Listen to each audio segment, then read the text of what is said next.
What does Escape the Backrooms hide from the player off camera? Escape the Backrooms is a co-op horror experience where you and your teammates must traverse a multitude of backrooms locations. As you press on, you will face different entities and solve puzzles as you attempt to escape this horrific liminal prison.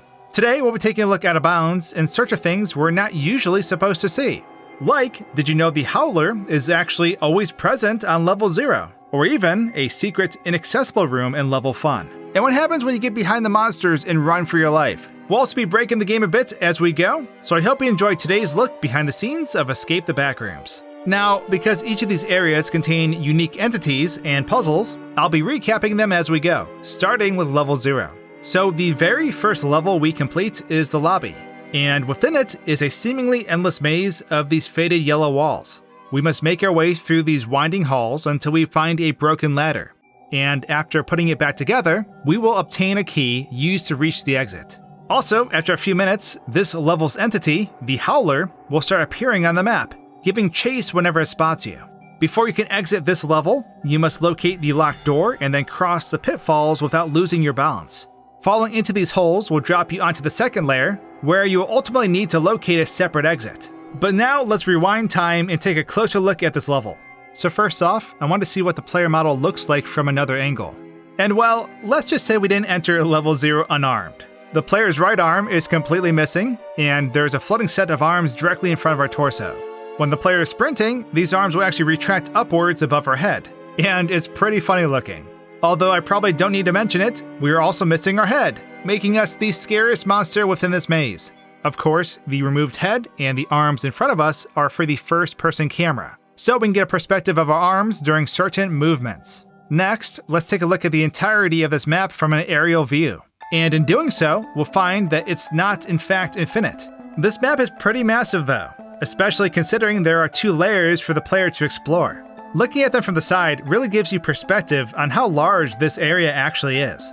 Hovering way out of bounds, we can find a large gray time card with a date and time on it just floating out here. While I was flying around this map, I also noticed something else that was quite interesting. Just behind the area where the player spawns in, there is a small box made of these yellow walls, and within it is the Howler themselves. They're just kind of hanging out in here, waiting to be called into the map. The reason they are contained in a box is that 1, they don't move, but 2, they're boxed in so that their visibility cannot see the player anywhere on the map. This is so the Howler can't spot you through walls that may only be rendered on one side. Putting this concept to the test, at this point I decided to break down the wall behind the player's spawn and take a look at them myself. And although they have no way to reach the player, they will still begin howling with their chase music playing in the background. It was a little noisy for my taste though, so I dropped them into the void. Ah, peace at last. Speaking of the Howler though, I want to see how they work within the map itself. So I restarted the level and began heading through the maze. Once the monster spawns in, you can see that they just sort of appear not far from the player. While they're out of sight, they will also begin teleporting to random locations near the player, so that the player can never truly lose them entirely. If this wasn't done, it'd be possible for the player to never see the monster at all. Moving into their line of sight, we can watch from another perspective as they pursue the player and eventually jump scare us. The jump scare animation shows them violently grappling the player before we explode into half a dozen or so pieces. They are definitely a lot stronger than they look. Now upon respawning, I stumbled upon something quite bizarre. Near this area where you spawn in, there's another copy of myself just kind of standing there. Only this copy had its head and arms still attached. How do I know that this is me, you ask? Well, killing them also kills me. I guess what they say is true. Trust nobody, not even yourself. This possible accidental duplication had to have occurred at some point while I was breaking the game. I'm just not exactly sure how, unless it had a different purpose. Before moving on, I want to see what the animation looks like when we climb the ladder to obtain the key. And I was not disappointed. When we begin climbing the ladder, our disconnected arms just sort of appear at the top, where they grab the key and then T-pose their way back down. If we take a look at that shelf, we'll also find that the key never leaves this spot after we grab it. That's it for this map though, so let's head into level 1, the Habitable zone. So upon reaching the next level, we enter this large parking lot area. We immediately find an elevator that requires a code to access, and you're supposed to use the cars in the far end of the garage to obtain said code. I accidentally guessed the code though, so that saves me a quick trip across the parking lot. After reaching the next floor, we must obtain 4 keys that are required to open a vault door, all while avoiding the Skin Stealer, this floor's entity. Heading downstairs, we must venture into the darkness and locate an elevator that will take us to the next floor, once more trying to avoid the Skin Stealer. From here, we must unlock this large gate, and to do so, we must pass through the hub. The hub is a room that can be accessed in various ways, including through hidden doors found within certain levels. Beyond this room, there's a hallway where we solve a puzzle and then open the gate using a computer. Heading through said gate, you will enter yet another parking garage where we must avoid the darkness or risk being jump scared by the Smilers. You must search these hallways to find the exit, where you will then move on to Pipe Dream, a massive, dimly lit tunnel. Heading to the left, we eventually come to an unlit hallway, and after grabbing a flashlight, we will be chased through the dark by another Smiler. This leads us to the electrical station where the next level begins. So going back in time, we can take a look around this garage area with the lights on. And it's a lot less scary this way. There really isn't much to see on this first floor though, so we're going to head down the elevator to the Skin Stealer's domain. The very first thing I want to do was take a look at them up close, and with the lights on, we can see every terrifying detail. They have a giant vertical mouth lined with sharp teeth, stretching from their head down to their waist, and what looks like blood all over their body. We can watch them attack the player from another perspective. They will begin sprinting toward us, and upon coming in contact with the player, their jump scare animation plays out. What's interesting is at the moment we die, the Skin Stealer, well, steals our skin. They will A-pose for a split second before taking the form of their victim. I of course couldn't move on before getting my revenge, so I destroyed a bit of the floor and then let them fall endlessly into the void. Now, before we move on, I wanted to see if we could make this level a bit more difficult. So I spawned in 4 extra Skin Stealers before attempting it again. Now, as per usual, they spend most of their time in the back section of the garage, and I felt pretty confident I could simply sneak by them. However, I somehow managed to alert 3 of them pretty much immediately. After they had left, I attempted to sneak alongside them into the back, and sadly, caught their attention once more. As I tried to use the door to evade them, they managed to catch up to me, and I unfortunately died. We're not done with these guys yet though, as I went back through the map and spawned in a ton of Skin Stealers. They just sort of wander around this map, and they almost look like Sims characters as they do. It's pretty fun to watch. Also, some of them have a strange infatuation with walls, and they'll just sort of stare at them for long periods of time. Glorious! Still with the place now infested by these terrifying monsters, I head back in and immediately alert the horde. With so many of them in the area, it's pretty much impossible to evade them, and I instantly die again. You win this round, Skin Stealers. Moving on to the next floor, this garage area is typically super dark, and it's not regular darkness either. This is advanced darkness. The flashlight really doesn't do anything here, and we must wander this multi-floor parking area practically blind. With the lights on though, it's a lot easier to navigate. Flying out of bounds, we can take another look at this area, and while doing so, I noticed something pretty cool. Behind some of these locked doors, we'll find a couple of fence pieces and what looks like an elevator shaft. There are a handful of these throughout this level, and I believe these are potential locations where the elevator can spawn in. Each time this map is reloaded, the elevator will change its position, and the other possible spawn locations will have their doors locked. Beyond this, there really isn't a lot to look at in this map, so let's move on. So typically, we have to unlock this door in order to access the next part of the level.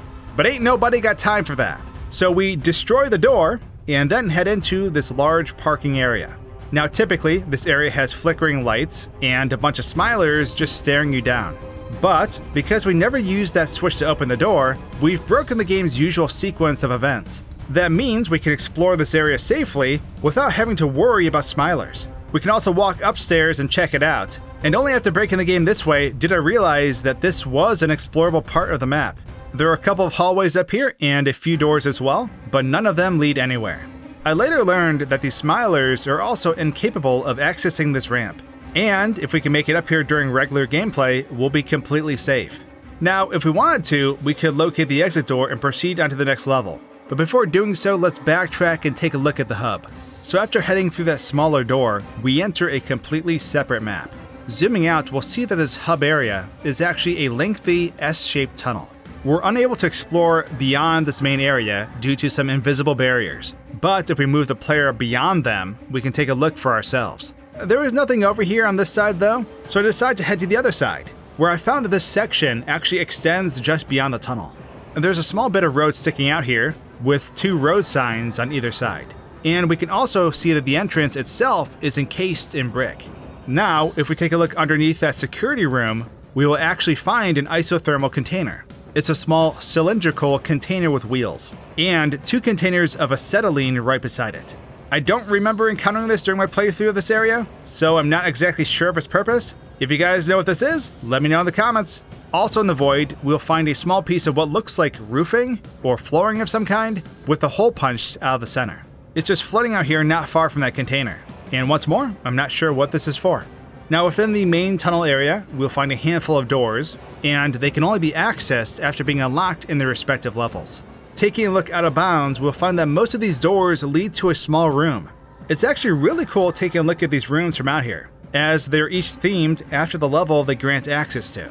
Some of these are incomplete with missing walls and ceilings, and others are fully modeled and furnished inside.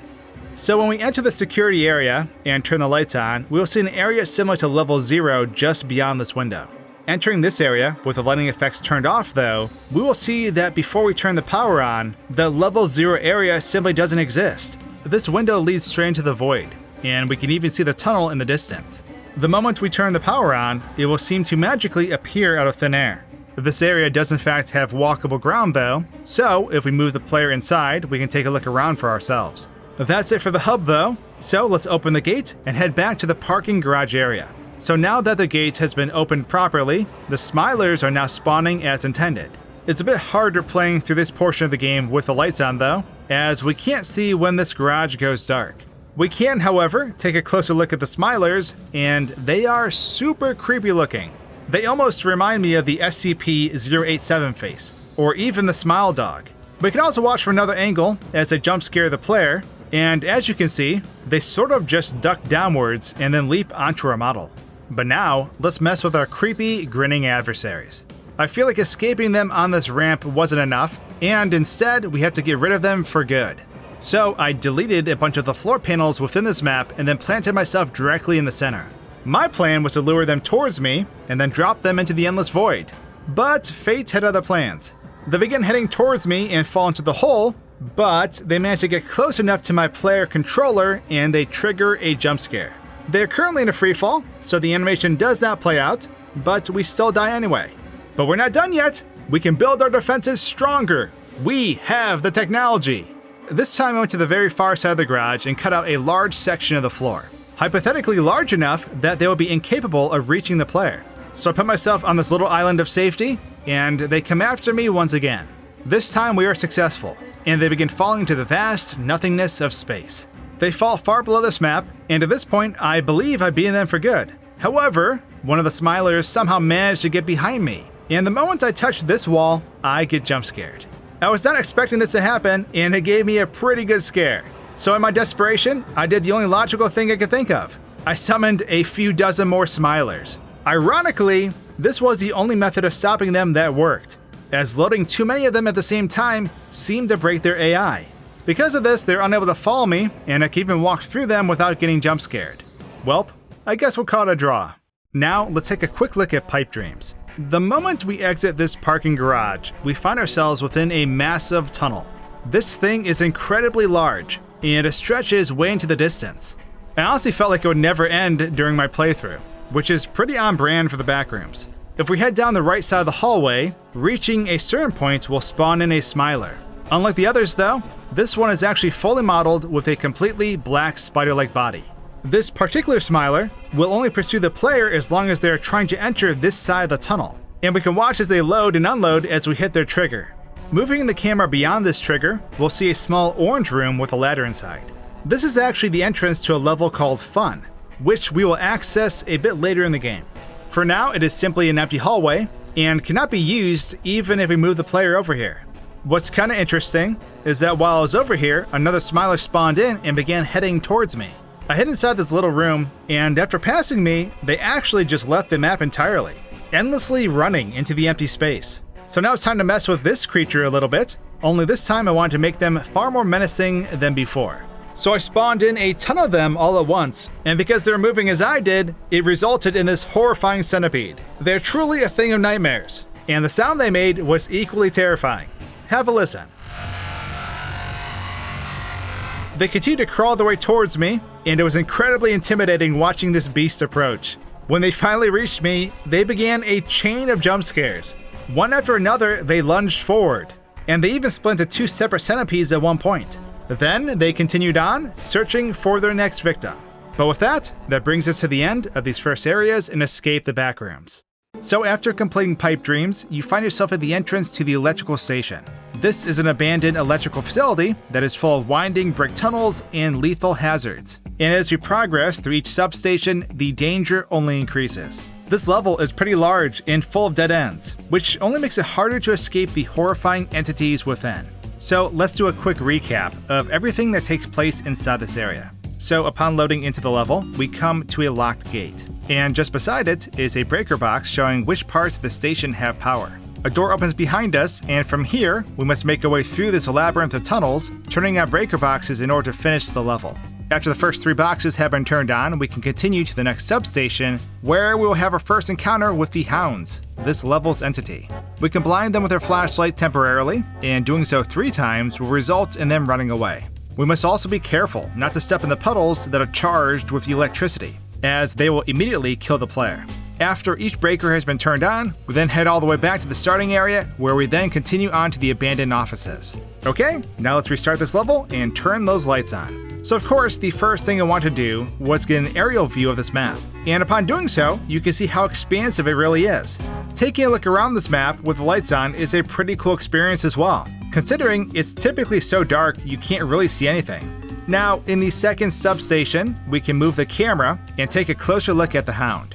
And, well, they look like an old man and a dog fused together. They have patchy black hair on their head, jet black eyes, and crooked, sharp teeth. Also, they have what looks like a goatee stretching down to the bottom of their neck. Their body is mostly dog-like and is covered in what looks like cracks or scars. Overall, this abhorrent fusion of man and beast makes this level a lot scarier. It'll take more than a Philosopher's Stone to fix this creepy dude. If we watch from another perspective, we can see that this Hound will remain unmoving until we hit their trigger, where they will begin to chase the player. We can also view their jump scare from a different angle. And the moment this animation occurs, they'll begin clipping through the ground. They freeze for just a moment before violently shaking their head as the player dies. Now, what's interesting is that throughout this facility, there are multiple Hounds, but their AI doesn't always behave the same way. This first encounter was one of the level's scripted chases, where the Hound will remain in place until you activate them. If we move the camera though, we'll find that there are already Hounds spawned into these later rooms. These other Hounds are not coded to appear when a trigger is hit, but instead they are loaded into the map and will patrol indefinitely. Heading back to that first encounter, we can also see that the scripted Hound will unload as soon as they return to their starting position. Finally, there's a third type of Hound within this level that has a slightly different AI than others. These guys are loaded in standing in place, and will only move when the player enters their line of sight. But now, let's restart this level and break some stuff. So first I went back to the hallway where the first chase occurs, and I destroyed some of the floor near the end of the hallway. I was, of course, curious to see if they will still try to reach us now that they don't have a direct path to the player. After activating the Hound, they began barreling towards us, and as you can see, our mission was a success as they fall into the darkness below, fated to endlessly run into the emptiness of space. Next, I decided that the best way to escape the Hounds was to simply avoid them. So I moved the player up onto the roof and did just that. As you can see, the roof is in fact walkable ground, but it's only visible from within this building. This means we can freely walk around without being spotted, and we can still see where we're going. I make my way over to that first Hound encounter once more, and accidentally fall between the walls. These large hallways actually create several hidden alleys out of bounds. Only, they are not meant to be accessed, so there's no way to escape if you fall in. So, I have to restart the level. That's it for this particular level though, so let's blast the gate away and continue on. No Hounds, no puddles, no worries. So after entering the stairwell, we end up at the abandoned offices, a large office building with a roaring thunderstorm outside. Now this level is a bit different than the previous since there are no entities present on this map, and in general, it seems that this level is used to stock up on resources. In order to reach the next level, we must solve a puzzle using some vending machines and then make our way to an area that is under surveillance. You have to avoid being spotted by security cameras as you make your way to the end of this level. And even if a single camera sees us, we must climb through the vents back to the start of the level.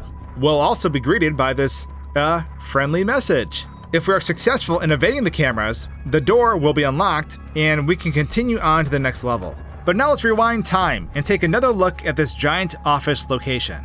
To start, we can take a quick look at this map in its entirety, and it's actually pretty massive. There are tons of rooms to look through, and it's hard to fully grasp the size of this office space from inside.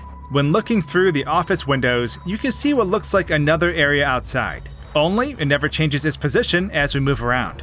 It looks like a subway station of some kind, although it's hard to tell due to the rain covering them.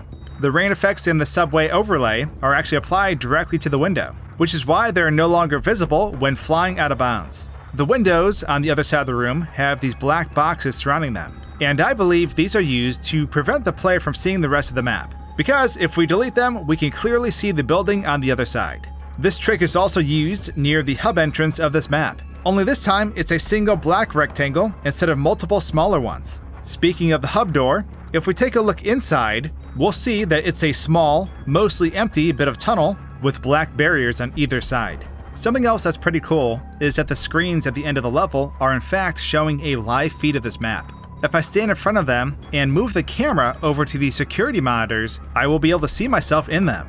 Even though the cameras are rotating back and forth in the level itself, the screens remain static and only update once every few seconds. Now as we play through the map, there are frequent flashes of lightning visible through the windows. Moving outside the map, we will see that this effect is actually a giant bolt of lightning. It is absolutely massive, stretching beyond the length of this entire map. We can also see what looks like sheets of rain falling as the lightning illuminates this area. It's pretty cool looking. Before we continue forward, I wanted to test a theory. If we walk across the roof of the office itself, will the cameras still be able to spot us? There's only one way to find out. So I moved the player onto the roof and began making my way to the exit. Eventually, I got to the security office, and somehow the cameras were still able to spot me, and the door remained locked. So I just break down the door and continue onward.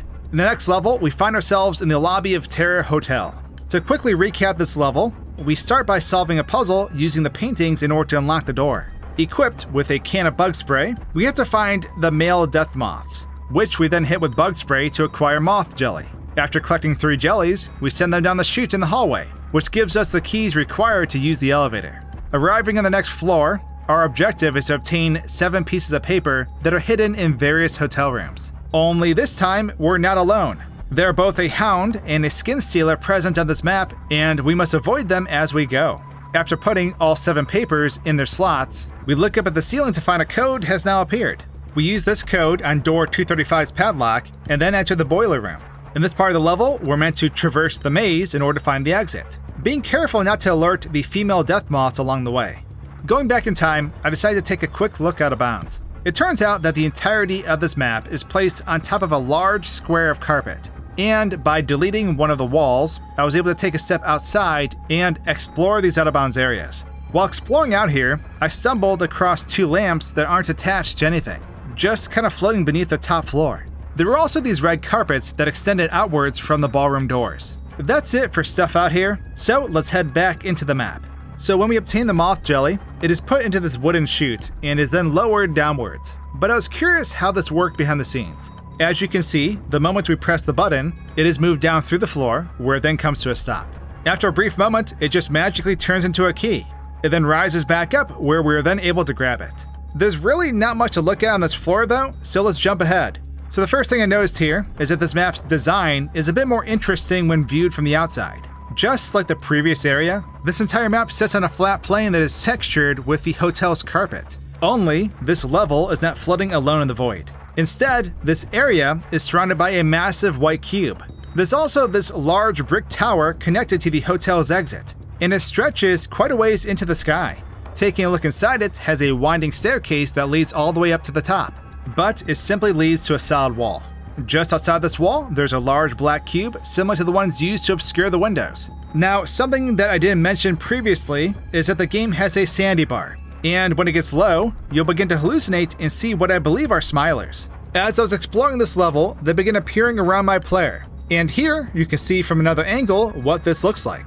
Throughout this level, there are a few locked doors that we cannot access, and looking beyond them reveals that there's no room to enter. They actually just lead to this open area, and moving the player out here is pretty surreal. This empty space out of bounds feels like we're exploring the backrooms of the backrooms. We can also watch the skin stealer roam about, as the walls are transparent from the outside. They can't see us for the most part, but if we get too close, we can in fact trigger them to change into their monster form. But we're out of sight, and therefore out of mind, so he just keeps strutting along. So back in the lobby, I realized how few customers this hotel actually had. And so I invited some friends to help out the business. And by friends, I of course mean skin stealers. I spawned a bunch of them in and could immediately tell something was wrong. They're all standing at a 45-degree angle for some reason. They still functioned mostly normal, but they were doomed to be crooked forever. I strolled around the map for a bit and found a small group of them desperately trying to get through this door. Which leads me to a question. How many skin stealers does it take to open a door handle? I don't know either, but the answer definitely isn't 5. But that's it for this area, so let's check out the boiler room. During my original playthrough, it felt like this part of the game took me ages, and after zooming out this map, it makes a lot more sense why. From an aerial view, it doesn't look like much, so I meticulously removed each and every piece of the roof, and what you're seeing is the result. From what I counted, there are well over 40 different rooms to search in this area, not including the 3 trap doors containing death moth hives. Heading into the maze itself, we can take a closer look at the female death moth, and they're actually pretty cool looking. They're mostly gray with white stripes, and have what looks like a skull pattern on their back, as well as 2 large set of wings. They'll just sit here swaying back and forth until they spot the player, and we can watch from another perspective as this happens. As soon as they spot the player, they leap off the wall and begin chasing you. The moment they come in contact with the player, instead of jump scaring us, they will actually pick us up. For some reason, this was hilarious to watch in slow motion, as we just flail around while this fun-sized Mothra carries us through the halls. As you can see, the death moths will actually carry you to one of the hives instead of killing you instantly. When we get close, the door will open, and we are dropped inside where we die right away. So while we're here, let's take a closer look at the hive itself. So these hives are actually large, fleshy structures with an assortment of human remains tossed throughout. The walls are covered in what looks like hair. I'm not sure, but it's super gross. Hanging on the ceiling are 3 death moths, who are resting among what looks like entrails, upping the nope factor to previously unachieved levels. So after completing the boiler room, we actually end up back at level 2, Pipe Dreams. Only this time, we're going to head right instead of left. After walking for what feels like eternity, we are then chased by the Smiler again, and we must head into level Fun to escape them. Now in level Fun, we must carefully make our way through this children's birthday party without alerting the area's entity, the partygoers. There are a ton of these guys throughout this map, and the only way to get past them is to be completely silent while passing behind them. After reaching the end of this area, we come to a small party room where we find the entrance to the pool rooms. But heading back to the start of this area, let's take a closer look at the partygoers. They're mostly human-like, aside from their yellow skin and mouth lined with large, sharp teeth. Beyond this, their bottom jaw is split in the center, and their long tongues just kinda hang downwards. The partygoers' eyes are straight lines that look to be carved into their heads, resulting in one creepy monster. We can also get an overhead shot to this location, and it's basically a bunch of small rooms with small interconnecting hallways. Although the level is fairly simple and small, it's still incredibly difficult until you figure out the correct path forward. Before moving on, I want to cut out a section of the floor and drop these guys into the void. However, something I didn't realize is that the floor in these rooms is one giant piece of geometry. Meaning, the moment I cut out a piece of floor, everyone, including myself, was sent falling to our demise. Now what's funny is that they actually stay in their positions as they fall. And because of this, it looks like I'm being chased by a group of monstrous skydivers. Glorious! Now heading to the end of this level, there is a door off to the side that is typically inaccessible to the player. If we break it down, we'll find that there's a room behind it and it's fully modeled inside, containing 2 rows of tables with poppable balloons. To my knowledge, this is actually the arcade area from the older version of this game, but if you know for sure, let me know in the comments. Taking a look at the wall on the right hand side of this room, we'll find a rectangular hole, and I believe this used to lead to another hallway, which would then take you to the exit. I'm not sure if this room has any use in the current version of this game, but it's definitely a cool find. But with that, we've come to the end of levels 3 through 6 in Escape the Backrooms. So once we've managed to sneak through level 1, we take a slide that leads us into level 37, Sublimity, also known as the Poolrooms. Once here, our main objective is to explore this maze of water-filled corridors in search of the exit. On this particular map, we can find a hub entrance, as well as a couple of dead ends, and I mean that quite literally. There's a spiraling staircase that leads to a pit of boiling water, and coming in contact with it will immediately kill you.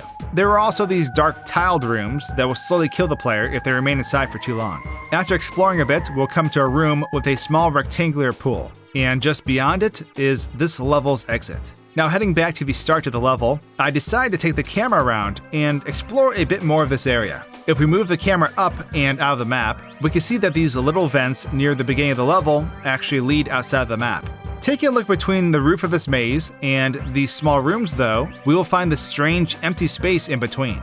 The lights outside the map are illuminating the vent holes attached to these small interconnecting halls, resulting in some pretty cool visuals. Zooming a bit further out, we can see that most of the water in this area is actually a large rectangle that spans across the length of the map itself. For the rest of the rooms though, they have individual sections of water beneath them instead of a single large piece. As I mentioned before, there are a few of these rooms that are lined with darker tiles, and the water inside of them is lethal. They're also typically too dark for you to see inside of, even with the use of a flashlight, so viewing them with the lights on is pretty cool. We can also move the player onto the roof of the starting area, as it is in fact walkable ground, and we can explore a little bit too.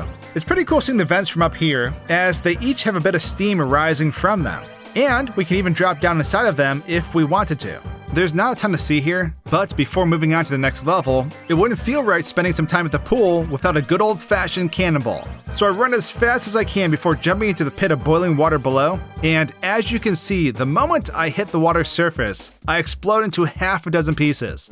Glorious! So heading into the next level, Run for Your Life, we find ourselves instead of a hospital with a long corridor in front of us stretching into the distance. The lights are bright red, and there are alarms blaring all around us as well. On the right, there's a smiler behind some closed doors, and although you can't see them, the door on our left is full of partygoers. In this level, our goal is to make it to the end of this hallway as these entities relentlessly pursue us, and we'll have to dodge each obstacle blocking our path along the way. Reaching the doors at the end, we jump into a dark hole, which takes us to the following level called The End. Overall, this level will only last a little over 30 seconds, but there is a lot for us to unpack here. So first and foremost, we can take a look at the entities on this map with the lights on, where we'll find the Smiler is more than just a face in the dark. They're actually the same Smiler we encounter in Pipe Dreams. And if we move the camera out a ways and angle it correctly, we can see their spider-like body. On the opposite side, we'll find 7 partygoers eagerly waiting for those doors to open. These particular entities don't behave like the others we've encountered though, and if we break the doors and enter these little rooms, we'll find that in their present state, they are completely harmless. The Smiler is a solid object, and no jump scare occurs when we touch them. And the partygoers are the same story, except we are able to walk through them. Speaking of the partygoers, when we enter the hallway and trigger the chase to start, we can see that they all just sort of slide out of that little closet. The moment they reach the main hallway though, the running animation will begin. This Smiler, on the other hand, will be forever in its idle pose as it moves down this corridor. And the reason for this is because we never actually see the Smiler itself. We only see its face through a veil of darkness that moves with this herd of enemies. If I move the camera back, you can see that this shadowy barrier is really a black cube that is placed around the Smiler, and it is moved with them throughout this chase sequence. Something you usually can't see because of how fast this chase scene plays out is how the party goer enters this small hallway to follow the player. If we move the camera into that main corridor, we will see that they just sort of slide away from the rest of the group, and upon reaching the door at the end, they'll slide back into the group again. But now let's try to break some stuff. So first and foremost, as you may have guessed, I was curious if we would be able to delete some of the floor and send these monsters plummeting to their doom. Sometimes it doesn't work, so it's a good test. So I made a couple of holes in the floor, and upon activating the chase, they'll walk right over these holes like they aren't even there. The reason this happens is because, similar to the Smiler chase in Pipe Dreams, they aren't technically chasing the player at all. They're actually programmed so that when activated by the player, they'll follow a set path which just happens to be the direction the player is moving in. This can be demonstrated by teleporting the player behind the monsters after they have begun moving. As you can see, we're now directly behind them, and they couldn't care less. They're still trekking towards the end of the hallway, and will do so until they reach the end. Once they reach the end of this hall, the map will be reloaded after a brief delay, and will be sent to the beginning again. I believe this is a failsafe that is put here to prevent the player from glitching behind the monsters and breaking this chase sequence entirely.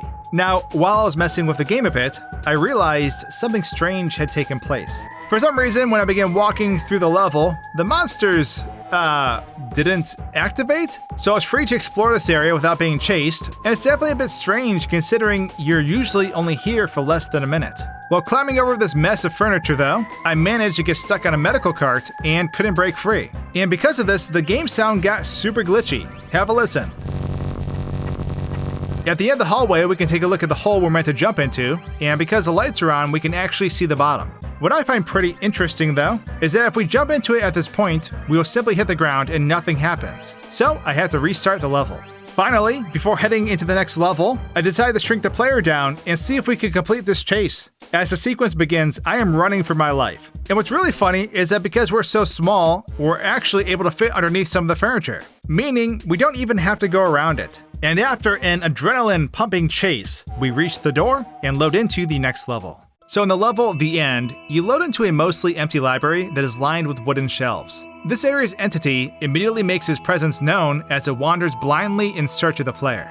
In order to complete this level, you have to turn the computer on at the front desk, and then collect some VHS tapes that are scattered throughout this location, all while sneaking quietly and utilizing fire alarms to evade the Scratcher. Once you've collected all the tapes, the Scratcher will despawn, and a portal will appear that takes us to the following level.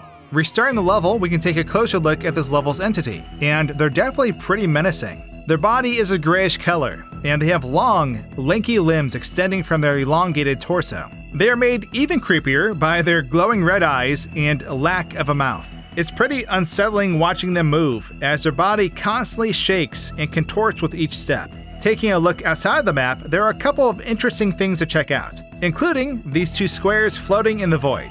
Now, the square on the right is present in every level, and it is used for the recording overlay that can be turned on in the settings. However, now there is a second square, and this one contains the number that appears on the computer screen as we collect those tapes. But something even more interesting is that just outside the map itself is a small cube with some stairs in it. This is a section of the following level, the Escherian Stairwell, and at first I wasn't sure why this was placed out here. It turns out, when we collect all of the VHS tapes, we can see a distorted view of the stairwell within the portal itself. And upon further inspection, this is a live view of the map component that is stored out of bounds. We can actually warp the player over here, as it does have collision, and walk around freely. It's a bit funny though because this asset is scaled up quite a bit, so we look way too small inside of it. Since this area is being viewed through that portal, we can move the camera back inside the map and see ourselves inside of it. And it's pretty hilarious watching the player run around like this. Before moving on, we can watch what happens when the Scratcher is despawned. And the moment we interact with the computer, after collecting all the tapes, they will quickly rise up through the ceiling and unload.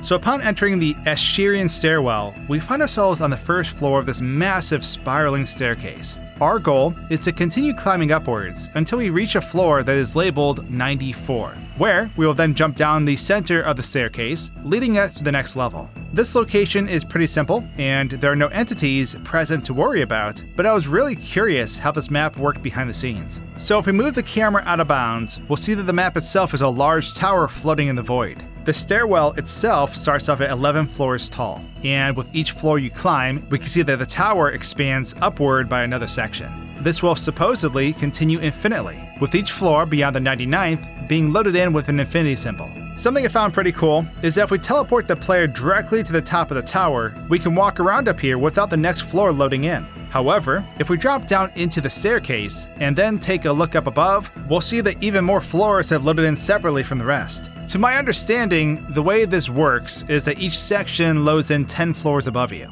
That way, you'll never be able to see this process occurring. Now, after reaching the room labeled 94, we can move the camera all the way back down to the bottom, where we'll find a large hole now occupying the center. If the player drops into the center of the staircase, they will begin an unstoppable freefall animation leading them into the void, where they will enter the next level. As this sequence plays out, the player's body will unload, and only our arms will be visible until we enter the next level. That's all there is to check out on this map, so let's continue on to level 94, Motion. This map is a massive landscape full of lush green hills, winding roads, and houses scattered throughout. Your goal is to make it through this expansive location in order to ultimately end up inside the floating castle on the far side. This particular location utilizes a day/night cycle, and if you're outside after dark, you risk being killed by the animations. These are small puppet-like entities that will pursue the player if spotted after sunset, and they'll even chase you indoors if the lights are not shut off, meaning the only real safe space is inside of a closet or under a bed.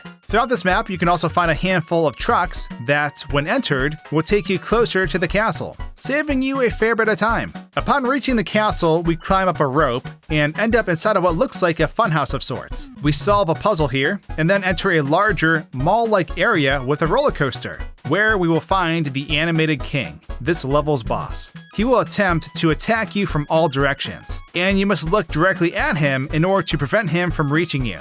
After surviving 100 seconds, the roller coaster will be ready, and we can escape by riding it into the next level. Rewinding time, the first thing I wanted to do was get an aerial shot of this entire map. And man, it is huge. It's kind of crazy because when we're zoomed this far out, the houses look like tiny specks, and we can't even see the player.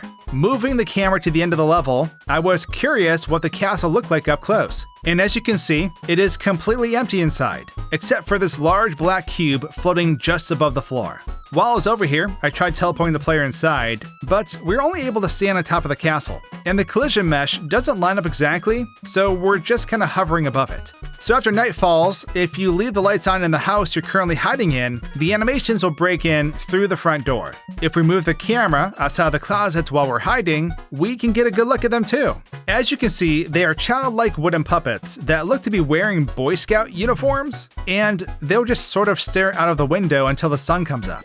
We can also see that with the lighting effects turned off, their eyes do not glow red, but instead look mostly human. The moment the sun comes up, they will immediately run out of the house and into the distance before unloading. We can also take a look from another perspective at their jump scare, and it's pretty funny looking. They'll take a step back before lunging into the air like a professional wrestler and clobbering us on the head. And as if things couldn't get any worse, they begin A-posing on us to assert dominance. Not cool, man. Now when night falls, there are only so many places to hide. But while messing around with the game, I may have found another way to escape these terrifying entities. Typically, the trucks close their doors at night, so if you don't reach them in time, you're pretty much out of luck. That is, until I found out you can access them even if their doors are closed. So by crouching at the front of these trucks, you can actually clip through the front bumper and into the engine bay. And by standing up and walking forward, you can end up in the cab. Now what's interesting is that the trigger to start moving the truck can also be hit from inside the cab, meaning we can still hitch a ride from this typically inaccessible spot. Even after nightfall, the entities are incapable of entering the truck, and we don't have to worry about the doors opening, meaning we are completely safe to enjoy the trucker life as long as we'd like. Now jumping ahead, when we enter the castle we climb this giant rope, and this is what that looks like from a different angle. Once inside the castle, we can take a look at Abounds, where we'll see that this carnival area exists within a large, rusty blue dome. I'm not sure what it's used for, but there's also a white square just outside the map itself. If you know what this is used for, let me know in the comments. Now, if we break the door before the puzzle is solved, we can actually explore this open area without activating the boss fight. There really isn't a whole lot to see here, but I do want to check out the animated king boss fight. So when the animated king spawns in to attack the player, they just kind of load in somewhere in the map and begin running towards us. We can watch in bullet time what happens when they fade away, and it looks like the dude got Thanos snapped. He fades away into small particles before reappearing elsewhere. Finally, when we access the roller coaster, you can see that a separate model loads in to play out this animation, and I was curious what happens if we delete the roller coaster itself. And after doing so, we just kinda crazy frog it and stop moving. After defeating the animated king and riding the roller coaster to freedom, we arrive at level 6, Lights Out. Once here, we make our way through a couple of dark hallways before catching a peek at this level's entity, the Wretch. Just ahead, we arrive at a room containing a handful of helpful resources, including 4 LiDAR scanners. This tool has a couple of useful features, including a radar that detects nearby entities, as well as a light projector that emits colorful particles onto the pitch black walls of this maze. Unfortunately, flashlights are of no use here, so our only method of escape is to map out the walls with these particles while also trying to avoid being caught by the Wretch. Eventually, we arrive at a bright hallway and go through a door, leading us to the next section of the game.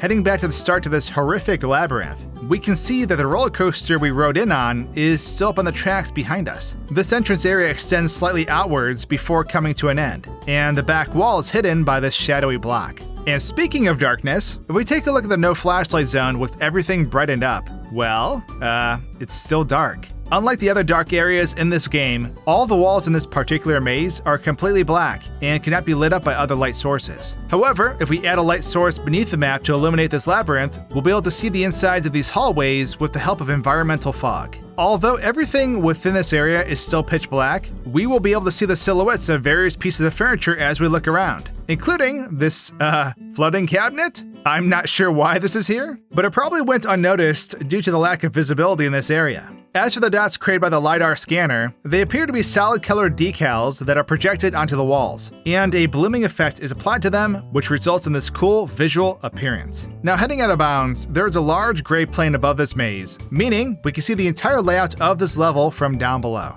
This is a pretty large maze, considering we must traverse it mostly blind, and can only map a path forward using the particles we project on the walls. Now, typically on this map, we cannot see the Wretch itself beyond their jump scare animation. We can really only see their silhouettes as they walk in front of the LiDAR scanner's particles. But with the post-processing effects turned off, they are plainly visible, giving us the opportunity to look at them a bit closer. They're mostly humanoid in appearance, although they seem to be missing their skin and have unusually sharp canine teeth. Observing the jump scare from a different perspective, we can see that they lean back, pose like they're on a super dope album cover, and then explode the player a moment later. With the lighting effects turned on, we can see that a light is projected onto them as this animation starts, resulting in a pretty frightening jump scare. We will of course be messing with the Wretch a bit later in the video, but for now let's continue onward to the following level.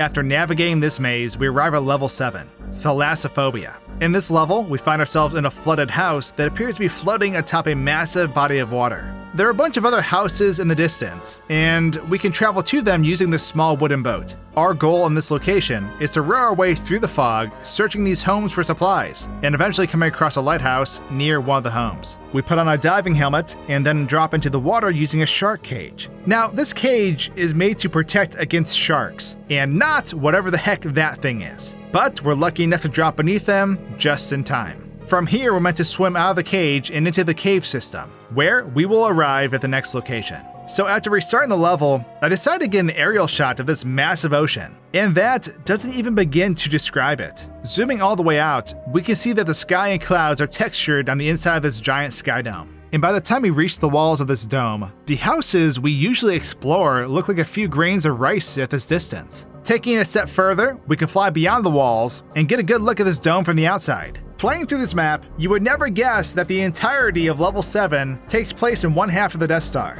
But hey, the more you know! Heading back inside the map, we can see there is a distinct dark square surrounding the player, and to my knowledge, this is actually used for when the player dips below the water's surface. As you can see, when we move the camera underwater, it appears as though we're actually underwater, and everything has this sort of hazy appearance. Moving beyond this cube, we can take a look beneath the surface once again, where we will be able to see into the void. Looking around beneath the water's surface, we can see the rest of the houses are fully modeled, and extend downwards where we typically can't see. Now heading over to the shark cage, where we begin our aquatic voyage, we can throw on the diving helmet, and viewing this from another angle is honestly hilarious. As soon as we pick one up, it appears in our hands, and as we place it on our head, it becomes several times larger. I mean, this thing is nearly half our size, and it's giving me some serious Bioshock vibes. This is done so that, to the player, it appears as though we're looking through the inside of the helmet, and we typically never know it was this gigantic. Now, we usually can't see this occurring because the screen goes black, but as soon as we dip below the water's surface, the rest of the map's assets will unload, and the undersea portion will then appear beneath us. Of course, this is when the thing on level 7 appears and tries to eat us, and I'm sure a ton of you are curious what the rest of this creature looks like. As you can see, this massive creature is actually an anglerfish, and although the drawing at the start of the level depicts them as being more serpent-like, their tail is actually comically small compared to what I was expecting. Their mouth is lined with long, sharp teeth though, and they are incredibly menacing given their gargantuan stature. As we drop beneath them, they'll close their mouth and swim above us before ultimately unloading. Before moving on, while looking through the game files, I stumbled across an older, incomplete version of this map. As you can see, it's a lot smaller than the completed level, and there are only a handful of houses scattered throughout. There isn't much to this area at this point, but what I found pretty funny is if we delete the boat blocking the door, then we can just, walk around on top of the water. There's also a floating door just off to the right that can be opened and closed, but not much else. That's not the only thing I found in the game files though, because I also managed to find the original thing on level 7 entity, and spawning it in, we can take a quick look at it. It's a bit more accurate to the drawing at the start of the level, as it has a long eel-like body, glowing blue eyes, and several fins extending from its torso. I'm not sure why this model wasn't used, because it's actually pretty awesome. That's it for Thalassophobia though, so let's take a quick look at level 8, the cave system. After surfacing inside this damp cavern, we grab some supplies and then head through this chamber that blasts us with bug spray. Spoiler alert, it's for good reason, as this initial cave section is filled with female death moths. You have to sneak carefully in order to avoid alerting these monstrous insects as you progress further into the caves. Eventually, you come to a rickety bridge that will collapse if you're not careful, and then you head into another bug spray chamber. Now our goal is to avoid the patrolling skin stealers during our search for the exit, and as we enter the small passageway, we will come to a bottomless ravine. Before we can reach the other side, we will have to take a detour by climbing this ladder, leading us to level 0.11. First off, this map is pretty large, and I wasn't expecting it to all be on one singular map. My assumption was that by passing through those bug spray chambers, we would load in the next section of the level and unload the one behind us. However, upon closer inspection, we can see that these doors can actually be deleted, and we can continue on as normal. Jumping ahead to the hole that we crossed in the first section, we can see that at the bottom of this gaping pit is a large piece of black geometry. If you try sprinting across the bridge, it will snap directly in the center, and you will die the moment you touch that black death barrier. But I'm not done with this bridge just yet. So while investigating this area, I learned that if you stop time like Dio and then start it again, there's a chance that this bridge will, get violent. That's the only way I can describe it. Each of the boards that stretch across this gap are glitching around at an insane speed. Of course, my first thought was to see what happens if we touch it, and much to my surprise, nothing happened. The bridge simply resets back to its regular position, and even splits in half when we sprint across it. But I'm not quite satisfied yet, so I place a character next to the bridge and begin messing with the game's speed.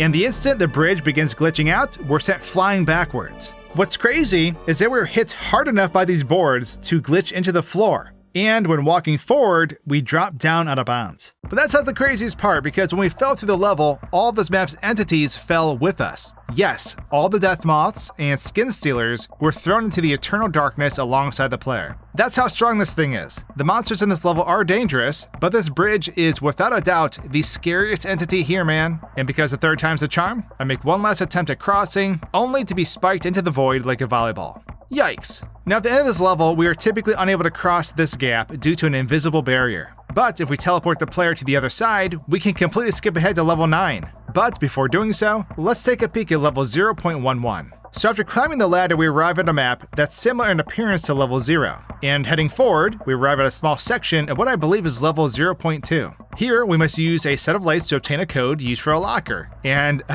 for some reason, the number sections of the wall didn't load in. They were replaced by this tiled texture instead, which made it a bit more difficult to decipher. We then open this locker and use said code to obtain a chainsaw, which is used to move onward, where we clip into level 0.11, water damage. Here we navigate a maze similar to level 0, and then pull some levers to open a gate on the far side of the map. Of course, we're not alone, as bacteria, also known as the Howler in this game, will be patrolling the halls in search of the player. After opening the gate, we pass to level 188, where we use the lit up windows to obtain a code used for the door. Here we take an elevator back to the cave system, where we can then enter level 9, the Darkened Suburbs. So rewinding time, we can see the area we load into after climbing the ladder is actually attached to level 0. The rest of the map is loaded in, and this small section is simply added onto it, although the entrance is blocked by a vent cover that can only be destroyed using a crowbar. Now if we head into the room we accessed using the chainsaw, we can see that the hallways don't actually lead anywhere and are obscured by these dark squares. We can also watch from another angle what happens when we no-clip into the next section of this level.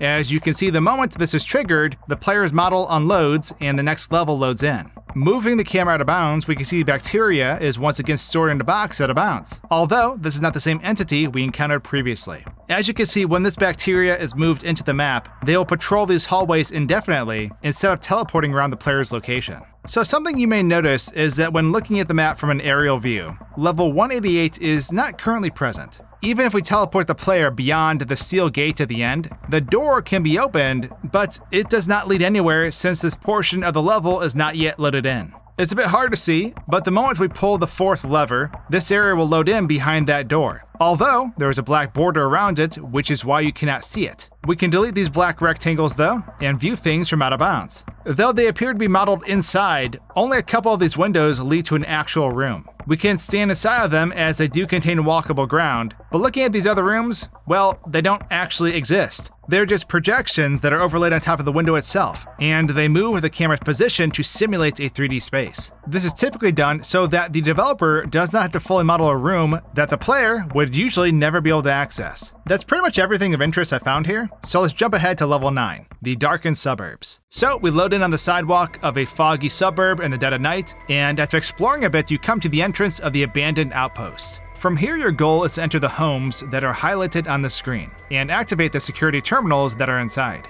Some of these houses are guarded by a wretch, and you'll have to evade them in order to complete your objective. You're not safe on the outside either though, since the neighborhood watch is roaming the streets and will pursue the player if spotted. After activating all 3 security terminals, you return to the outpost where you can now enter the facility. Once inside, your objective is to locate 4 bottles of almond concentrate, while avoiding the wretch that is roaming these corridors, and then insert the bottles into a chemical shower. You must then lure the wretch onto a pressure plate, where they'll be trapped inside of a cage, and then using the chemical shower, you turn them back into a human. After collecting the ID card from their neck, you can return to the suburbs and continue on to the following level. So rewinding time, I immediately turn the lights on, which makes this area a lot less spooky. We can take a good look at the neighborhood watch now, and all their disgusting features. They are a massive eyeball monster that looks to be covered in blood, and instead of feet, they have 4 hands that extend from the bottom of their head. Heading into one of the houses, I also want to take a look at the wretch. As you can see, this is not the same entity we encountered in level 6. Although they are mostly the same in appearance, these particular versions are carrying a crowbar instead of walking around empty-handed. Because of this, their jump scare is different as well. And as you can see, they violently swing the crowbar at us before we explode into tiny pieces. They're still horrible to look at though. While playing through this level, I realized that it's actually pretty easy to break the neighborhood watch. So if you get their attention and they begin chasing you, and then you run up onto a porch, they can actually soft lock themselves as they try returning to their normal pathing. If done correctly, they'll just endlessly run into the wall until they locate the player again, meaning if we're careful, we can avoid having to deal with them at all. Soft locking them wasn't enough for me though, so I decided to face them head on. Only to make things more fair, I made the player absolutely massive. When they came in contact with my player controller, the jumpscare animation started, resulting in them looking right up at me. When we actually died, for some reason our torso flew way up into the sky, and the monster just walked away, still leaning backwards. Heading onward to the abandoned outpost, we can view this map from an aerial perspective, where we'll find that the section resembling level 0 is actually the largest section of this level. It's a bit odd considering we can't usually access this area during normal gameplay. But by breaking down the wall, we can walk around in here and explore a bit. It's mostly empty inside, but what I found rather interesting is that the wretch is incapable of entering this area. Even if they're chasing us down, they will stop the moment we enter this location. While I was in here, I also found that this out-of-bounds area extends further than we can typically see. And by going around the corner, we can walk around on these sections of the floor that extend beyond the walls. Some of these walls are transparent from the outside, and what's kinda cool is that we can walk up to the lockers and hide inside of them, even though they're within the map and we are standing out of bounds. Now, when we trap the wretch inside the cage, they are typically hidden by the particle effects when the chemical shower is activated. but when we move the camera outside the mist, we can watch them change instantaneously from a wretch back into a human. Something else I was curious about is what happens if the player comes in contact with a wretch when they are locked in the cage. So I spawned a wretch on top of the pressure plate and locked myself inside with them, but no jump scare occurred. We can safely move around in here, although it is a bit claustrophobic. Attempting to delete the cage surrounding them results in the entire contraption being removed, including the wretch inside. That's it for this level though, so let's head into level 10, the bumper crop. So immediately after loading in, we find ourselves on a long stretch of road between two wheat fields. And as we venture onward, we must be careful not to be snuck up on by the facelings, this level's entity. They'll continue to approach us from either side, and will only leave if spotted by the player.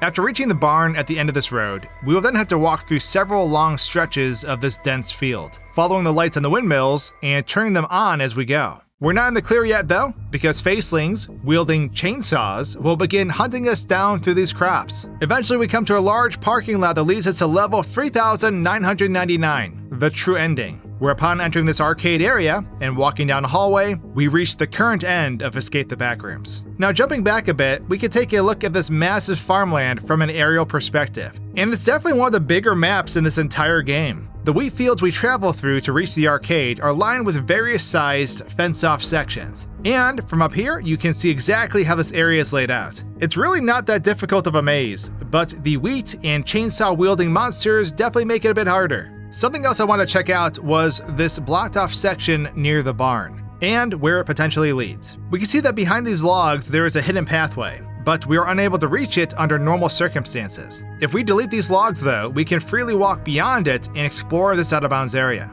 The path leads to yet another roadblock, and beyond it is a small section of road that leads into the void. There are no entities over here, and we can freely wander as much as we want. Now, something I was curious about is how the facelings behave off camera when they come from those fields. And moving the camera above the player, we can see that as we make our way down this road, they'll begin loading in just out of sight. After turning to face them, they will just walk out of sight before unloading again. Similarly, we can see that the chainsaw faceling also just sort of appears as we pass that first windmill, and will then begin chasing the player. Speaking of the chainsaw faceling, we can watch their jump scare from a different angle, and it's pretty funny. The moment this jump scare occurs, the player's model unloads, and then they sort of just cut into the air slowly. As if killing us wasn't enough, they then A-pose on us to assert dominance. I get that you're a remorseless killer entity and all, but that's just unnecessary, man. Finally, we can take a look at level 3999, which is, at the time of this recording, the final level in Escape the Backrooms. And from outside the map, we can see how this level is actually put together.